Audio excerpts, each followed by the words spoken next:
guys, welcome to Val's Kitchen. I'm Val, and this is my kitchen. Alright, so today we're going to make marinara sauce. It's an easy meal to make for your family after work. Just have it over pasta. You can use it for your pizza sauce if you can make a pizza dough the night before. Make a pizza after work. It's easy. First, I want to get the pan. We're using just a frying pan. You want to get it nice and hot on medium heat. We want to have it hot before we put the oil in. So I'm just going to chop up the onion. You want to get one large onion and chop it up in not too small of pieces, but you want to have nice chunks in it, but not too big either. All right, and then you want to do your garlic. And I like to use between 7 to 10 cloves of garlic. This is a clove, so the head is made up of cloves, all separated. 7 of these. So I give it a little smash with my hand, and then cut the end off. And most of the time when you smash it, then it will peel better. So I like to cut that little edge off. All right, I hear my pan is getting heated up, so I'm gonna go ahead quick. That's 6, I need one more. But I'm gonna put some oil in. So it's about 3 tablespoons probably of oil. I don't usually measure, but I did measure, and it's about 3 tablespoons. But I'm just gonna go ahead and pour it in. And you wanna cover the bottom. And now that oil needs to get hot before you put anything in it. All right, so I take half of the garlic cloves, and half of them, I would say these 4, I'm going to smash with my garlic crusher. The other 4, the other half, I'm just gonna smash them a little bit more and then chop them in big chunks. My family likes the big chunks of garlic in their sauce. If your family does not like it, you can just crush them all. We just like getting that surprise of the big piece of garlic. We're Italian. Well, we're a little bit of everything, but the Italian comes out when I want this garlic. I love my garlic. This is my new favorite thing. I found this about 2 years ago, and then I bought one for everyone. So you just put it over and rock it on top of your garlic, and it comes, even this part is fine because this is going to be all like crushed on the bottom, and you just rock it over each clove. Okay, so the oil in the pan should be heated up enough.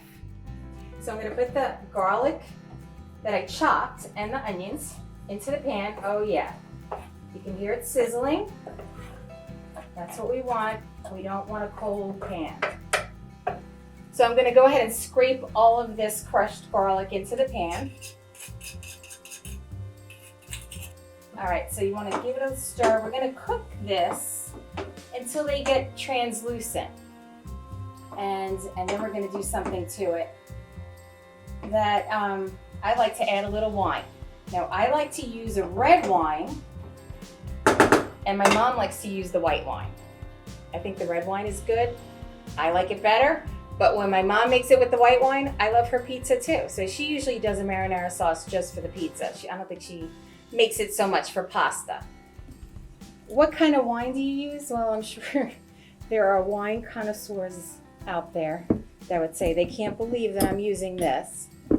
But I use the cheapest one I can find, $2.99. I usually get a sweet red. All right, so I'm looking at the onions right now, and they're getting translucent, and the crushed garlic is getting cooked, and it's starting to stick a little bit to the bottom. I'm going to stir that up. It's ready for the wine now. You see how the difference in the onions, they're translucent. It's ready for the wine to be poured in.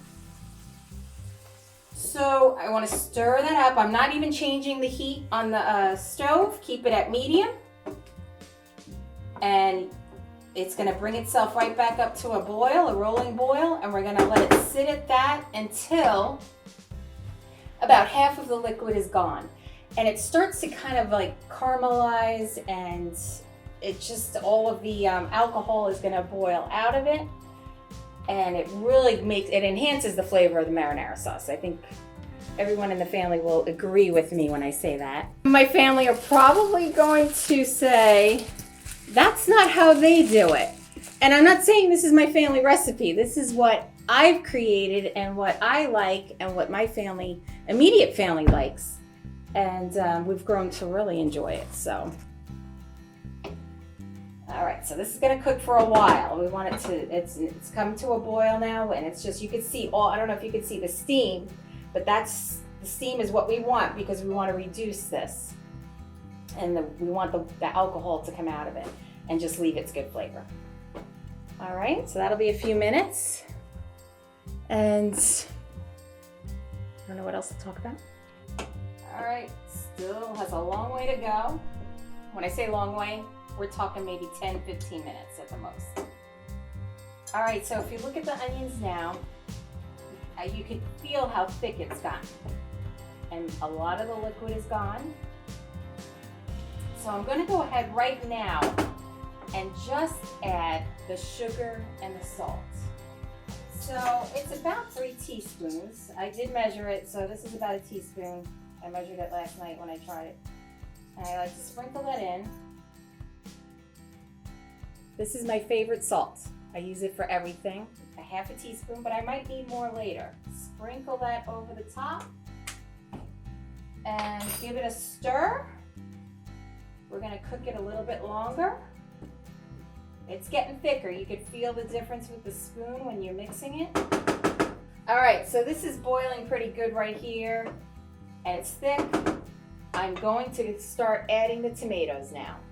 I like to use the petite diced tomatoes. These are my favorite, but you can use the regular chunks, or you can use whole tomatoes. It depends on what your family likes, and you want it in tomato juice.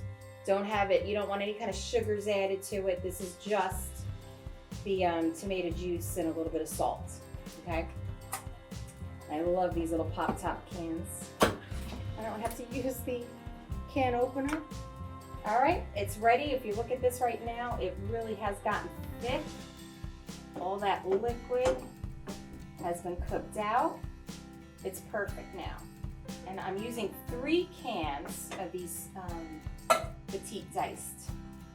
There we go. We've got the tomatoes in. Now I'm going to start adding the spices. So I like to use it's about a half a teaspoon of onion powder, not onion salt, onion powder. Yes, I add black pepper. I like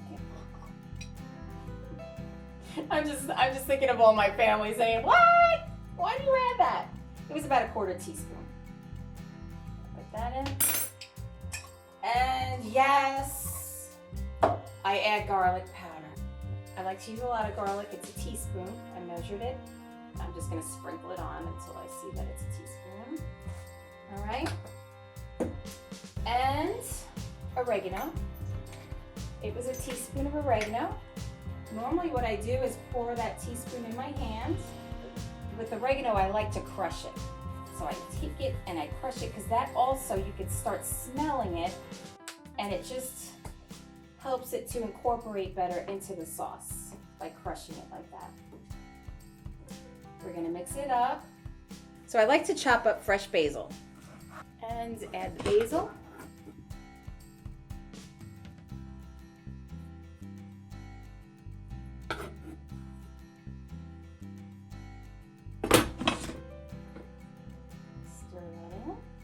Now, I still haven't touched the temperature. It's still staying on medium heat.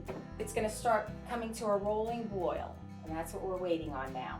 And I'm gonna keep stirring it. We don't wanna just let it sit. If a sauce burns, it ruins the whole thing. If it ever burns on the bottom and you stir it and you start feeling something sticking down there, right away you wanna pour it into another pot and don't scrape the bottom. You might be able to rescue your sauce. We've all done it. And at this point, when it just starts coming to a boil, I think I'm gonna get a spoon and taste it. If it tastes like something might be missing, it's most likely the sugar. And I feel like I could use a little bit more sugar. So, I'm gonna go ahead and maybe like a half a teaspoon more of sugar. Just a little bit more.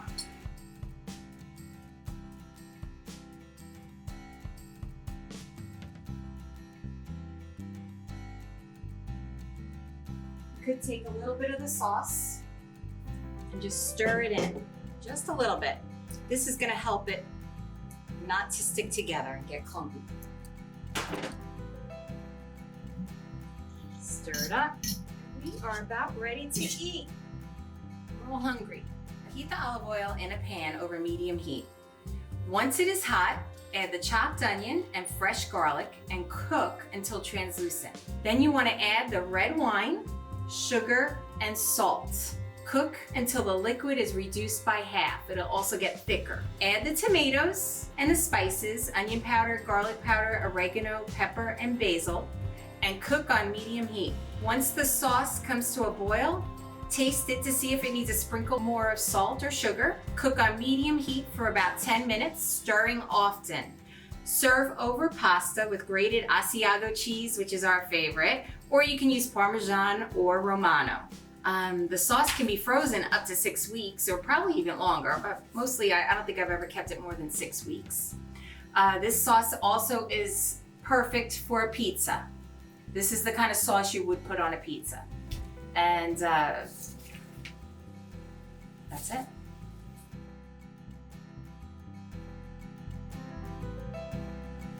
Thanks for coming to my kitchen. Hope you enjoyed it. Hope you enjoy the marinara sauce as much as we do. If you liked the video, hit that like button, share it with your friends, and subscribe to our channel. This is a film about something. Check out our other videos. I think you'll like them. See you next time.